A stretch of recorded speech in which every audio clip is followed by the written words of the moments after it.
اسے اپنے مستقبل کے خواب آنا بند ہو گئے تھے اور یہ کتاب واحد ذریعہ تھا اپنا مستقبل جاننے کا، مستقبل یا پھر شاید وہ ماضی تھا۔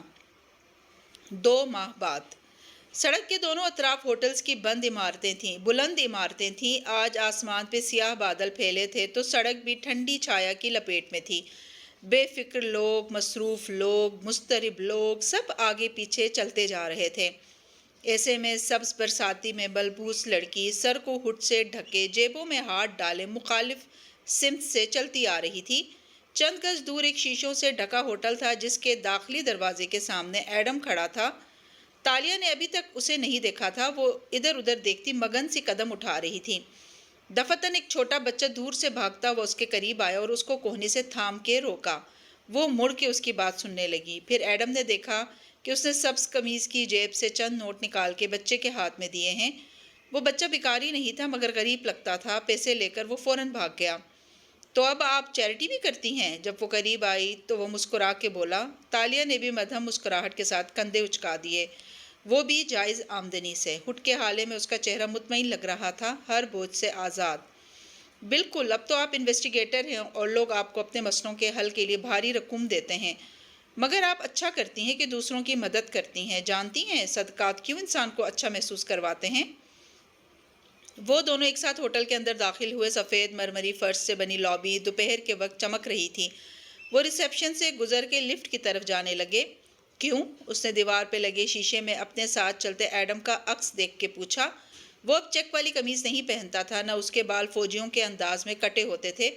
اس نے گول گلے والی سفید شرٹ پہ پوری آستین کی سیاہ شرٹ پہن رکھی تھی جس کے بٹن کھلے تھے۔ جینز کے نیچے تسمے والے بھورے بوٹ تھے۔ بال ماتھے پہ کٹے ہوئے گرتے تھے اور ہلکی ہلکی شیو اب اس کے چہرے کا حصہ بن چکی تھی، کیونکہ صدقہ انسان کو غنی کرتا ہے۔ پر اعتماد سا ایڈم اس شاندار لابی میں چلتے ہوئے ارد گرد سے بے نیاز بتا رہا تھا۔ جو اسے محبوب ہے اس کی زنجیروں سے آزاد کرتا ہے۔ پیسہ سب کو محبوب ہوتا ہے۔ انسانوں سے آپ کسی غرض کی وجہ سے محبت کرتے ہیں یا کسی رشتے کی وجہ سے، مگر پیسے سے محبت کی ایک ہی وجہ ہوتی ہے، اپنی ذات۔ صدقہ ہمارے دل کو اس محبت سے آزاد ہونا سکھاتا ہے، اور جب دل یہ سیکھ لے تو کبھی نہ کبھی وہ دوسری محبتوں سے بھی غنی ہو ہی جائے گا۔ وہ نہ چاہتے ہوئے بھی چوٹ کر گیا تھا۔ اس کے ساتھ چلتے ہوئے سبز ہوٹ والی لڑکی نے مسکرا کے اسے دیکھا۔ تمہارے فلسفوں کا مجھے علم نہیں ہے، مگر اتنا عرصہ لوگوں سے لیا ہی ہے، اب واپس دینے کا وقت ہے۔ ایڈم، خیر تم نے اس ہوٹل میں سائمن کو ابھی کیوں بلوایا؟ شام تک کا انتظار کر لیتے۔ اس ہوٹل کی لوکیشن اچھی ہے نا؟ لفٹ کے دروازے کھلے تو اس کی نظر سامنے لفٹ سے نکلتی 2 لڑکیوں پہ پڑی۔ وہ دونوں باتیں کرتی باہر آ رہی تھیں۔ ایک سکارف پہنے ہوئے تھی اور دوسری نے نقاب اوڑھ رکھا تھا۔ دونوں کے ہاتھ میں کتابیں تھیں اور چہروں پہ آسودہ مسکراہٹیں۔ وہ رک کے انہیں دیکھنے لگی، چہرے پہ اداسی چھا گئی۔ کچھ لوگ کتنے خوش قسمت ہوتے ہیں ایڈم، نیک کام کرنا ان کے لیے کتنا آسان ہوتا ہے۔ خاندان کی حفاظت میں پرورش پائی، اللہ تعالیٰ کے دین پہ قائم رہے، عبادت کی، اچھے کام کیے اور نیک نام رہے، وہ کسی کے لیے کانٹا نہیں بنتے۔ جھرجھری لے کر سر جھٹکا۔ وہ لڑکیاں اب ساتھ سے گزر کے دور جا رہی تھیں۔ ایڈم نے پلٹ کے نہیں دیکھا۔ ہر شخص کا امتحان مختلف ہوتا ہے۔ بظاہر نیک نظر آنے والے لوگ بھی اپنے اندر ہر وقت شیطانوں سے لڑ رہے ہوتے ہیں۔ ان کے بھی غم ہوتے ہیں، وہ بھی ٹوٹتے ہیں، ان کے لیے بھی کچھ اچھے کام کرنا آزمائش بنا رہتا ہے۔ کسی کے لیے پردہ، کسی کے لیے زبان کے گناہ، کسی کے لیے آنکھ کی خیانتیں اور کسی کے لیے سچ بولنا۔ ہر شخص کا امتحان مختلف ہوتا ہے۔ آپ اپنا موازنہ دوسروں سے نہ کریں، آپ اپنی زندگی میں درست سمت میں جا رہی ہیں۔ اس نے گہری سانس لی اور غور سے ایڈم کو دیکھا۔ تم اپنی سناؤ، بدلتے جا رہے ہو۔ میں جو اصل میں تھا وہیں زیادہ سے زیادہ بنتا جا رہا ہوں۔ اور وہ کیسے؟ اس کے اعتماد پہ تالیہ نے مسکرا کے اسے دیکھا اور پھر لفٹ کی طرف بڑھ گئی۔ وہ اس کے پیچھے آیا۔ کیونکہ جب میں امیر لوگوں کی محفلوں میں جانے لگا تو میں نے جانا کہ وہ مجھ سے بہتر نہیں ہیں، اس لیے میں ان کی ٹیبلز پہ بیٹھ کے چھری کانٹے کے بجائے ہاتھ سے ویسے کھاتا ہوں جیسے بچپن سے کھاتا آ رہا ہوں۔ مجھے اپنے گھر کا پتہ بتانے میں شرمندگی نہیں ہوتی، میں ان سے کوئی بھی سوال پوچھ سکتا ہوں کیونکہ میرے پاس کھونے کو نہ اعلیٰ نوکری ہے نہ تخت و تاج۔ پارٹی چیئرمین ڈرتے ہوں گے کہ کرپٹ لوگوں سے ہاتھ نہ ملایا تو اقتدار چھن جائے گا۔ ایڈم بن محمد نہیں ڈرتا، مسکرا کے کہتا وہ لفٹ میں داخل ہوا۔ تالیہ نے بٹن پریس کیا ہی تھا کہ نکھیوں سے نظر آیا کوئی اور بھی اندر آیا تھا۔ 4th floor. نوارت نے موبائل پہ ٹیکسٹ کرتے ہوئے حکم صادر کیا اور پھر نگاہ اٹھا کے دیکھا تو خود بھی منجمد رہ گیا، ایسا منجمد جیسی تالیہ ہوئی کھڑی تھی۔ اس کے لب تو آنکھوں میں ڈھلنے لگے مگر خود کو روک دیا، سبز ہوٹ والا سر ہلایا اور فور کا ہندسہ دبایا۔ فاتح نے ایڈم کو جیسے دیکھا ہی نہیں، وہ صرف تالیہ کو دیکھ رہا تھا۔ سر سے پیر تک 2-3 دفعہ دیکھا، وہ اسے مختلف لگی تھی اور تالیہ کو وہ ویسا ہی لگا تھا۔ سرمئی سوٹ ٹائی میں ملبوس، بالوں کو جیل سے دائیں طرف سمیٹے، چہرے پہ شیو کی نلاہٹ اور تازہ دم سی مسکراہٹ لیے، بارسن نیشنل کا صدر اس کے سامنے کھڑا تھا۔ لفٹ خاموشی سے ان تینوں کو اوپر لے جاتی گئی۔ تم یہاں کیسی ہو؟ اس نے مسکرا کے اسے دیکھتے ہوئے ایک ساتھ کئی سوال کیے۔ تالیہ نے ایک مشکوک نظر ایڈم پہ ڈالی۔ لوکیشن مائی فٹ، وہ سب جانتا تھا۔ لمحے بھر کو تو ایڈم بھی گڑبڑا گیا تھا، اسے معلوم تھا کہ وہ اس وقت یہیں ملے گا، لیکن وہ ان کے ساتھ بغیر سیکیورٹی کے لفٹ میں داخل بھی ہو جائے گا، یہ اس کے لیے غیر متوقع تھا، یا شاید قسمت ان تینوں کو ایک ساتھ جوڑے رکھتی تھی۔ ٹھیک ہوں، اور آپ فاتح صاحب؟ وہ رکھائی سے اس کو دیکھ کے بولی۔ لہجے کی کڑواہٹ اتنی شدید تھی کہ ایڈم نے بھویں بھیج کے اسے گھورا۔ اب صلح کر لیں۔ میں ٹھیک ہوں، اچھا ہوا تم سے ملاقات ہو گئی۔ میں تم سے کچھ پوچھنا چاہتا تھا۔ وہ موبائل اٹھائی یوں کہہ رہا تھا جیسے دونوں کے درمیان کوئی تلخی نہ ہوئی ہو اور بات ختم کر کے واپس ٹیکسٹ کرنے لگ جائے گا، جیسے تالیہ نے اس کی ساری میز کبھی نہ الٹی ہو۔ آپ کے پاس میرا نمبر موجود تھا فاتح صاحب، آپ پوچھ لیتے۔ یہ پروزیکیوٹر احمد نظام کون ہے؟ اس نے سادگی سے پوچھا اور تالیہ کے چہرے کے سارے زاویے درست ہوئے۔ جی؟ وہ ایک دم سیدھی ہوئی۔ لفٹ کے دروازے کھلے تو سفر ختم ہو گیا۔ فاتح باہر نکلتے ہوئے عام سے انداز میں کہہ رہا تھا، مجھے اس کی کال آئی تھی، وہ مجھ سے تمہارے حوالے سے ملنا چاہتا ہے، آج شام وہ میرے گھر آئے گا، کیا تمہیں کچھ اندازہ ہے کس سلسلے میں؟ وہ تو جہاں تھی وہیں رہ گئی، البتہ اسی پل فاتح نے محسوس کیا کہ ساتھ والا شخص بھی وہیں کھڑا ہے۔ نظر اٹھائی تو دیکھا وہ ایڈم تھا۔ وہاں فاتح خوشگوار حیرت سے مسکرایا اور ہاتھ بڑھایا۔ Adam, you look good. Adam نے مسکرا کے ہاتھ تھاما۔ So do you sir. دونوں کے ہاتھ جدا ہوئے تو دونوں کی نظریں تالیہ کی طرف مڑی جو ششدر کھڑی تھی، ان کو متوجہ پا کے وہ ذرا سنبھلی۔ آپ کے خیال میں وہ آپ سے کیوں ملنا چاہتا ہے؟ سرسری سا لہجہ بنا کے فاتح کو غور سے دیکھا، کچھ دیر کے لیے ناراضی پس سے پچھ ڈال دی۔ اس نے میں شانے اچکائے، یہ تو شام کو پتہ چل جائے گا، لیکن اگر کوئی بات ہے جو مجھے پہلے سے معلوم ہونی چاہیے تو تم مجھے بتا سکتی ہو۔ وہیں ازلی دوستانہ انداز، وہیں حوصلہ افزا مسکراہٹ۔ تالیہ نے تاثرات پھر سے پتھر کر لیے۔ مجھے کیا معلوم فاتح صاحب، سیاست دانوں کے ساتھ کام کرنے کی قیمت ادا کرنی پڑتی ہے، ایک سرکاری پروزیکیوٹر مجھ سے وہی قیمت وصول کرنا چاہتا ہے۔ خیر، مجھے دیر ہو رہی ہے، اچھا لگا تمہیں یہاں دیکھ کے تاشا، امید ہے تم ٹھیک ہوگی۔ اس کی ساری رکھائی کے جواب میں مسکرا کے اتنا کہا اور موبائل کو دیکھتا آگے بڑھ گیا۔ آپ کو ان سے صلح کر لینی چاہیے تھی۔ وہ اس پہ خفا ہوا تو تیزی سے آگے بڑھتی تالیہ نے چہرہ موڑ کے اسے گھورا۔ تم نے جان بوجھ کے مجھے یہاں بلایا، کیوں؟ کیونکہ ایڈم تو ہمیشہ ایسا کرتا ہے۔ اس کے الفاظ پہ ماسی کی یاد کسی ہوا کے جھونکے کی طرح تالیہ کے ذہن سے ٹکرائی۔ جب وہ نیلامی کے بعد سن باؤ کی غلامی میں گیا تھا اور دونوں کے آپس میں تلخی ہو گئی تھی، تب بھی ایڈم نے ان کو جیا کے چائے خانے پہ اکٹھا کیا تھا۔ کیوں کرتے ہو تم ایسا؟ ہمیں ناراض کیوں نہیں رہنے دیتے؟ کیونکہ دوست اسی لیے ہوتے ہیں۔ وہ سادگی سے مسکرایا۔ کچھ تھا جو اس میں بدل گیا تھا، کچھ تھا جو اس کے اندر آ گیا تھا، بے نیازی اور اعتماد، مگر سادگی کے ساتھ، نہ کہ بناوٹی اور مصنوعی۔ مجھے ان سے صلح نہیں کرنی، اور یہ پروزیکیوٹر، میں سمجھی تھی میری جان اس سے چھوٹ گئی ہے، مگر اف، وہ غصے سے بولتی تیز تیز چل رہی تھی۔ کہاں جا رہی ہیں؟ ریسٹورانٹ اس طرف ہے۔ وہ اسے سیڑھیوں کی طرف جاتے دیکھ کے حیران ہوا۔ سائمن سے تم خود ملاقات کرو، میں اس وقت یہاں نہیں ٹھہر سکتی، مجھے اس پروزیکیوٹر کو فاتح سے ملنے سے روکنا ہے۔ پتہ نہیں کیا کیا بول دے وہ میرے بارے میں، وہ مجھے فراڈ سمجھے، یہ مجھے گوارا نہیں ہے۔ چیتالیہ، وہ ہکا بکا رہ گیا۔ وہ سیڑھیوں کے دہانے پہ رکی، گہری سانس لی اور اس کی طرف گھومی۔ ایڈم، تم اکیلے اس معاملے کو ہینڈل کر سکتے ہو، خود پہ یقین رکھو، مجھے جانا ہے ابھی۔ اس کے انداز میں تسلی بھی تھی اور منت بھی۔ ایڈم جان گیا کہ وہ اسے مزید نہیں روک سکتا۔ ہڈ والی لڑکی کسی بلی کی طرح تیز تیز سیڑھیاں پھاند گئی۔ ایڈم، کیسے ہو؟ وہ ریسٹورانٹ میں آیا تو سائمن سامنے ہی ایک میز پہ بیٹھا تھا۔ اسے دیکھ کے مسکرا کے ہاتھ ہلایا، البتہ کھڑا نہیں ہوا۔ ایڈم بھی چہرے پہ مصنوعی مسکراہٹ سجائے اس کے سامنے جا بیٹھا۔ مزید کتنی ای میلز کریک کی تم نے؟ وہ دلچسپی سے پوچھنے لگا۔ ان گنت، تقریباً 50 نام مزید سامنے آئے ہیں۔ میرا خیال ہے 2 ماہ ہم نے ہانگ کانگ پیپرز نامی ٹویٹر ہینڈل کی بہت پروموشن کر لی۔ ہر روز میں ٹویٹ کرتا ہوں کہ مزید نام جلد آ رہے ہیں۔ اس سے پہلے کہ لوگ اکتا جائیں ہمیں وہ تمام نام وہاں ڈال دینے چاہیے ہیں۔ وہ اب بے چین ہو رہا تھا۔ بالکل سائمن، 2 ماہ آپ نے میرے ہینڈل کی جتنی پروموشن کی میں اس پہ آپ کا شکر گزار ہوں، اور اسی لیے میں نے ابھی 2 منٹ پہلے شکریہ کی ویڈیو ٹویٹ کر دی ہے، اور ساتھ ہی صوفیہ رحمان کے وکلا کی ای میلز بھی۔ کرسی پہ ٹیک لگا کے بیٹھے نوجوان کے انداز میں کچھ تھا جو سائمن کو چونکا گیا۔ وہ جو بار بار گھڑی دیکھ رہا تھا، ایک دم وقت کے سارے حساب کتاب اس کے لیے غیر ضروری ہو گئے۔ تمہارا ہینڈل؟ چونکہ اس کا پاسورڈ میرے پاس ہے تو وہ میرا ہی ہینڈل ہوا نا۔ اوہ، اور میں نے اس کا نام ہانگ کانگ پیپرز سے بدل کے ایڈم بن محمد رکھ دیا ہے، ساتھ ہی اس کو ویریفائی بھی کروا چکا ہوں، نیلا ٹک تم کیا کہہ رہے ہو؟ میں لوگوں کو بتا چکا ہوں کہ میں اس ہینڈل کے ذریعے، سائمن غصے سے کہنے لگا، تم نے لوگوں کو صرف یہ بتایا ہے کہ ہانگ کانگ پیپرز کے نام اس ہینڈل پہ آئیں گے، اور تمہاری اس بھرپور پروموشن کا میں نے اپنی پہلی ویڈیو میں شکریہ بھی ادا کیا ہے۔ اب تم چاہو تو اس ہینڈل کو نہ بھی پروموٹ کرو، کیونکہ اب میں ملکی اور بین الاقوامی میڈیا کی بھرپور توجہ لینے میں کامیاب ہو چکا ہوں۔ آج رات میں پہلی پریس کانفرنس کر رہا ہوں جس میں میں چند پیپرز میڈیا کو دکھاؤں گا۔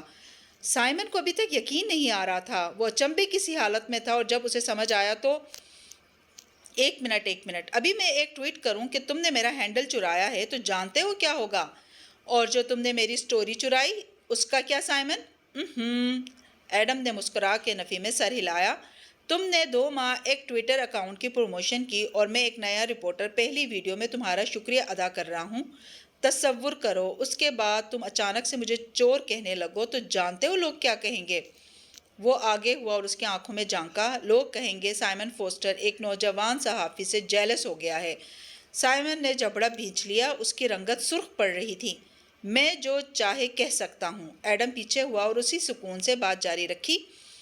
اور بالفرض تم کہہ بھی دو کہ میں نے تمہاری سٹوری چرائی ہے تو کوئی اصلی کاپی تو ہوگی نا تمہارے پاس، ان سٹوری یا ان ای میلز کی؟ اوہ سوری، یاد آیا، میں نے تو تمہیں مزید کوئی ڈاکومنٹس دیے ہی نہیں۔ اس وقت تمہارے لیے بہتر یہی ہے کہ بڑے دل سے ایک نوجوان صحافی کو اپنا کیریئر بنا دیں دو۔ پھر وہ اٹھا اور اپنے سینے پہ انگلی سے دستک دیتے ہوئے جتا کے بولا، ہانگ کانگ پیپرز ایڈم بن محمد کی سٹوری ہے۔ دوری نگارا ملایو ایڈم بن محمد کی کتاب ہے۔ یہی سچ ہے اور اللہ سچ کا خدا ہے۔ میں اس کتاب کو ضرور چھپواؤں گا۔ اگر تم چاہتے ہو کہ ملایا کے کانٹوں کی فہرست میں تمہارا نام شامل نہ ہو تو میرے راستے کا کانٹا مت بننا۔ تو تم یہاں یہ سب کہنے آئے تھے؟ وہ چبا چبا کے بولا تو ایڈم مسکرا دیا۔ میں تمہارے چہرے کے تاثرات دیکھنے آیا تھا جو دھوکہ کھا جانے والے اسکامر کی قسمت میں لکھ دیے گئے ہوتے ہیں۔ اب دیکھ لیے سو چلتا ہوں۔ ہاتھ کو ماتھے تک لے جا کر الوداع کہا اور میں اس کے پیچھے سے نکل کے دروازے کی طرف بڑھ گیا۔ میں تمہیں دیکھ لوں گا ایڈم، تم مجھے ابھی نہیں جانتے، پیچھے سے سائمن نے سرد لہجے میں پکارا تھا۔ وہ انسنی کر کے باہر نکل گیا۔ اس کے فون پہ رپورٹرز اور چینل والوں کی کالز آئے جا رہی تھیں۔ سب ایڈم بن محمد کے لائے گئے کاغذات پہ بات کرنے کے لیے بے چین تھے۔ اس وقت اگر سائمن ٹویٹ کرتا بھی تو اس کا فائدہ نہ تھا۔ عدالت سے ملحقہ عمارت میں اس وقت معمول کی کارروائیاں جاری تھیں۔ لابی کی اونچی چھت سے لٹکتے فانوس دن کی روشنی کے باعث بجھے ہوئے تھے۔ وسط میں کشادہ سیڑھیاں بنی تھیں جو کئی منزلوں تک اوپر جاتی تھیں۔ سیڑھیوں کے آس پاس جگہ جگہ بیٹھنے کے لیے صوفے اور بینچ نصب تھے۔ ایسے ہی ایک بینچ پہ سر کو ہڈ سے ڈھکے لڑکی بیٹھی تھی۔ اس کا چہرہ سپاٹ تھا اور چپتی ہوئی آنکھیں زینوں پہ جمی تھیں۔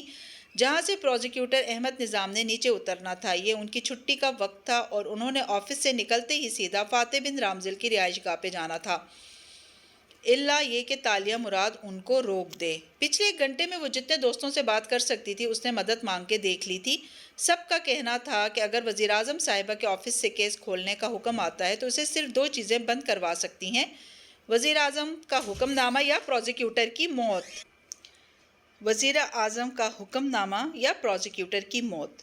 تالیہ کا دایاں ہاتھ جیب میں موجود خنجر کو محسوس کر سکتا تھا۔ اگر وہ اس خنجر کو پروزیکیوٹر کی شہرک میں اتار دے تو 90% امکان تھا کہ کیس رک جائے گا، اور اگر وزیر اعظم یہ کیس کسی اور کو دے بھی دے تو نہ اگلے شخص کے پاس پروزیکیوٹر احمد نظام جیسا جذبہ ہوگا اور نہ ہی دماغ۔ کبھی امکان ہے کہ لوگ اس کیس سے ڈرنے لگ جائیں گے اور اس کو جلدی جلدی ٹھپ کر دیں گے۔ 10% امکان اس بات کا تھا کہ تالیہ مراد کو پروزیکیوٹر احمد نظام کے قتل میں ملوث سمجھا جائے، لیکن اگر وہ اپنی ایلیبائی کا بندوبست کر لے تو اس امکان کو بھی رد کیا جا سکتا تھا۔ مگر سوال یہ تھا کہ کیا وہ پروزیکیوٹر کو مار سکتی تھی یا اس کو ڈسکریڈٹ کرنے کے لیے اس پہ کوئی بڑا الزام لگا کے اس کو نوکری سے نکلوا سکتی تھی۔ چند ماہ پہلے والی تالیہ مراد ہو یا حال کی تالیہ، وہ کسی کو نہیں مار سکتی تھی۔ ہاں، شہزادی تاشا جائز وجہ پہ قتل بھی کر سکتی تھی، لیکن تالیہ وہ قاتلہ نہیں تھی۔ نہ وہ اس وقت یہاں پروزیکیوٹر کو مارنے کے لیے بیٹھی تھی۔ وہ دوسرے آپشن پہ غور کر رہی تھی۔ ایک عزت دار شخص کو جاب سے نکلوانا واحد آپشن تھا جو چند ماہ قبل والی تالیہ استعمال کر سکتی تھی۔ وہ مالی کرپشن یا کسی غیر اخلاقی حرکت کے ثبوت بنا کے انٹرنیٹ پہ ڈال سکتی تھی اور چند گھنٹوں میں پروزیکیوٹر احمد نظام کا نام خاک میں مل جانا تھا۔ سوشل میڈیا نے عزتوں کے ساتھ کھیلنا ویسے ہی بہت آسان بنا دیا تھا۔ ہٹ سے سر کو ڈھانک کے بینچ پہ مجسمے کی طرح بیٹھی لڑکی سوچتی نظروں سے اس چیڑیوں کو دیکھے جا رہی تھی۔ مگر سارا مسئلہ یہ تھا کہ انسان کو اس کے ضمیر کا واپس مل جانا بھی ایک قرض بن جاتی ہے۔ تالیہ مراد اب ان قرض لوگوں میں سے ہو چکی تھی جن کو اچھائی اور برائی کے درمیان فرق کرنا آ جاتا ہے۔ اگر میں ایک آخری دفعہ کچھ غلط کر لوں اور بعد میں اندر سے پرانی تالیہ نے سر اٹھانا چاہا تو سبز ہٹ والی لڑکی نے زور سے سر جھٹکا۔ نہیں، ایڈم کہتا تھا کہ توبہ گناہ سے پہلے نہیں کی جاتی، کوئی گناہ آخری گناہ سمجھ کے نہیں کیا جاتا۔ برادران یوسف نے بھی یہی کہا تھا، بس ایک یہ آخری گناہ کر لیں یوسف کو مارنے کا، پھر ہم نیکوکار بن جائیں گے۔ یہ کہنا آسان تھا کہ اس گناہ کے بعد توبہ کر لیں گے، مگر کس کو گارنٹی تھی کہ اللہ توبہ کی توفیق بھی دے گا، اور اگر دی تو اسے قبول بھی کرے گا۔ جو غلط ہے وہ غلط ہے۔ وہ ایک اچھے انسان کے ساتھ برا نہیں کر سکتی تھی۔ اس نے بائیں جیب میں ہاتھ ڈالا اور پاکٹ سائز بنگرائے ملایو نکالی۔ اس کی برساتی کی جیب میں وہ آرام سے پوری آ جاتی تھی۔ وہ اس کتاب کو کئی دفعہ پڑھ چکی تھی۔ ایک نیک دل مگر بہادر شہزادی کی داستان بچوں کو کورس میں اس لیے پڑھائی جاتی تھی تاکہ وہ سچ اور جھوٹ میں تمیز کر سکیں۔ آخری 3 ابواب بھی اس نے پڑھ لیے تھے۔ وہ کس نے لکھے تھے جبکہ وہ وقوع پذیر ہی نہیں ہوئے تھے؟ وہ نہیں جانتی تھی، نہ ہی اس کو ان سے سروکار تھا، کیونکہ تالیہ مراد جانتی تھی کہ اپنی قسمت سے کوئی نہیں لڑ سکتا۔ جو اس کے لیے مقدر میں لکھ دیا گیا ہے وہ اسے مل جائے گا۔ اس نے تیسرا باب کھولا اور صفحے پلٹائے۔ یہ اس کا پسندیدہ منظر تھا اور یہ ایسے ہی ہوا تھا۔ ایڈم کو جانے کیسے معلوم ہوا تھا؟ ایک روز وہ مراد راجہ کے ساتھ سلطنت محل سے نکل رہی تھی اور اس کا موڈ خراب تھا، کیونکہ مراد راجہ اس کو ہر روز مختلف استادوں کے پاس بھیج دیتا تھا جو اسے بہت سے علوم سکھانے بیٹھ جاتے تھے۔ وہ ان ساری مشقوں سے تنگ آ گئی تھی۔ وہاں محل کے باغیچے میں کھڑے ہوئے اس نے اپنے باپ کو سخت سنائی اور واپس جانے کے لیے مڑی تو مراد راجہ نے تحمل سے چند الفاظ کہے جو شہزادی تاشا نے ضبط سے سن لیے اور برے منہ کے ساتھ جبراً اطالیق کے ساتھ چلی گئی۔ وہ الفاظ تب اسے اچھے نہیں لگے تھے، وہ الفاظ اب اسے یاد آئے تھے۔ کتاب کھولی تو پلک جھپکتے میں اس کی سبز برساتی لمبے اور کامدار زرد لباس میں بدل گئی جس پہ موتی لگے تھے۔ سر پہ تاج آٹکا، گنگریالے سنہرے بال شانوں پہ گرنے لگے۔ وہ مغموم سی اس بینچ پہ بیٹھی تھی اور اس کے ساتھ مراد راجہ بیٹھا تھا۔ وہ اپنے پاجامے اور چھوٹی قمیض میں ملبوس تھا۔ شانوں تک آتے سیاہ بال اور ماتھے پہ بندھی سرخ پٹی آج بھی اس کے وجود کا حصہ تھی۔ عدالتی عمارت کی لابی میں وکلاء اور سائلین تیز تیز اوپر نیچے آ جا رہے تھے اور وہ دونوں قدیم ملاقہ کے لوگ ان سب سے الگ تھلگ بینچ پہ بیٹھے تھے۔ تاشا نے اداس پلکیں اٹھا کے مراد کو دیکھا۔ باپا، میں کیا کروں، میں تھک گئی ہوں۔ مراد مسکرایا تو اس کی آنکھوں کے گر سانولی رنگت پہ جھریاں پڑنے لگیں۔ تم اس وقت بہت کچھ سیکھ رہی ہو مگر یہ سیکھنا تمہیں نہیں تھکا رہا۔ تو مجھے کیا چیز تھکا رہی ہے؟ یہ خوف کہ ان اسباق کا نتیجہ کچھ نہیں نکلے گا۔ اور اس سب کا نتیجہ کیا نکلے گا؟ تمہیں ابھی بھی نہیں سمجھ آیا کہ میں تمہیں کیوں یہ سب سکھا رہا ہوں؟ وہ پھر سے مسکرایا جیسے اس روز باغیچے میں یہ الفاظ کہتے ہوئے مسکرایا تھا۔ کیوں؟ اس لیے نہیں کہ تم ماہر نشانہ باز بن جاؤ یا تمہیں تلوار زنی آ جائے یا تم ادب اور کتابوں کا علم جان لو۔ نہیں تاشا، میں چاہتا ہوں کہ تم صبر کرنا سیکھ لو۔ زندگی تمام اسباق تمہیں صبر سکھانے کے لیے دے رہی ہے۔ اور جنگجو کا صبر جانتی ہو کیا ہوتا ہے؟ لڑائی کو وقت سے پہلے روک دینا نہیں۔ یہ تو ڈرپوک لوگ کرتے ہیں۔ صابر لوگ جنگ کا انتظار کرتے ہیں اور جب کوئی ان سے جنگ کرنے آتا ہے تو وہ اس کا سامنا کرتے ہیں۔ جنگ سے پہلے اپنے حریف کو مار دینا یا بھگا دینا بزدلی ہے۔ عیاری ضرور ہوگی مگر بزدلی ہے۔ بہادری مقابل کا سامنا کرنے کا نام ہے۔ جنگیں مار دیتی ہیں باپا۔ مر تو آدمی جنگ کے بغیر بھی جاتا ہے، کبھی طاعون سے، کبھی پہاڑ سے گرنے سے، اور جنگ میں مرنے والے بھی سارے ایک سے نہیں ہوتے۔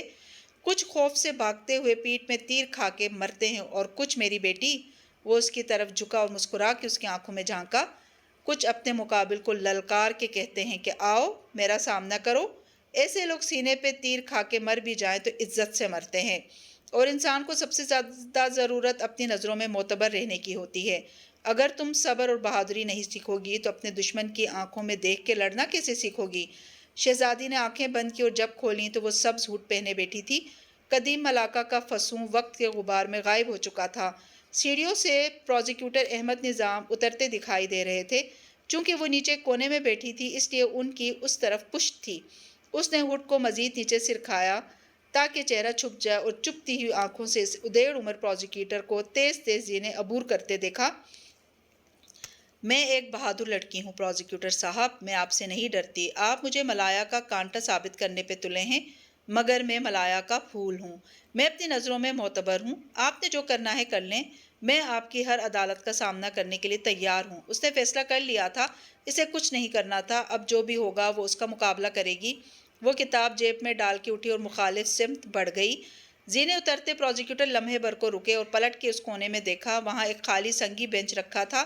یوں ہی لمحے بھر کو انہیں گمان ہوا تھا کہ وہاں کوئی بیٹھا ان کو دیکھ رہا ہے۔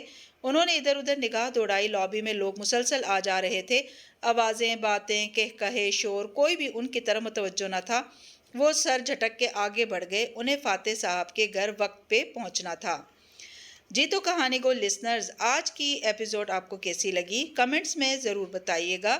چینل پر نئے ہیں تو چینل کو سبسکرائب کرنا نہ بھولیں۔ شکریہ۔